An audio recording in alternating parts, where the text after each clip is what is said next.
જી રાજકોટ મહાનગરપાલિકાની આરોગ્ય શાખા દ્વારા માનનીય કમિશનર સાહેબના જે શિવરાત્રી નિમિત્તેના જે જાહેરનામું જે પ્રસિદ્ધ કરવામાં આવ્યું હતું એના અનુસંધાને ભંગ જણાતા ઇન્ફિનિટી કોમ્પ્લેક્સ જે છે ત્યાં આજે અમારી ટીમ દ્વારા વિઝિટ કરવામાં આવી હતી. ત્યાં અમને સેલિંગ છે એ અમારી ઓનલાઈન ઓર્ડર પણ પ્લેસ થયેલો હતો અને જે ખાસ કરીને વાત કરીએ તો સ્વિન્ટા માર્ટ સેન્ટર પ્રાઇવેટ લિમિટેડ દ્વારા ઓનલાઈન જે છે એનો ઓર્ડર પ્લેસ થયેલો હતો.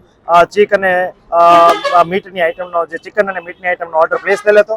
એ જાહેરનામાના ભંગ બદલ 329, 336 મુજબ ધારાધોરણ મુજબ કાર્યવાહી કરી તમામ 60 કિલો જેટલો માલ જે છે આ સ્ટોરમાંથી જપ્ત કરેલો છે અને સોલિડ વેસ્ટ મેનેજમેન્ટની ટીપર દ્વારા એનો નિકાલ કરવામાં આવે છે. આ ઉપરાંત વહીવટી ચાર્જ વસૂલવાની પ્રક્રિયા હાલ ચાલુ છે. જી, આ ધંધો કરી શકે, પરંતુ આપણે જાહેરનામું જ્યારે આજે મહાશિવરાત્રીના પર્વ નિમિત્તે જે જાહેરનામું પ્રસિદ્ધ કરેલું છે એનું સંધાને આજે વેચાણ જે છે પ્રતિબંધિત હોવા છતાં આપણે વેચાણ કરેલું છે. આ વેરહાઉસ છે જે સ્વિગીનું જે વેરહાઉસ છે ત્યાંથી ઓનલાઈન જે છે એ ઓર્ડર પ્લેસ જે છે ઓર્ડર મુજબની જે આઇટમો જે છે ડિલિવર કરતા હતા અને ફ્રોઝન આઇટમ તરીકે એ લોકોએ ચિકન અને મીટની વિવિધ આઇટમો જે સ્ટોર હતી અને સાથે સાથેનું સેલિંગ પણ ચાલુ હતું.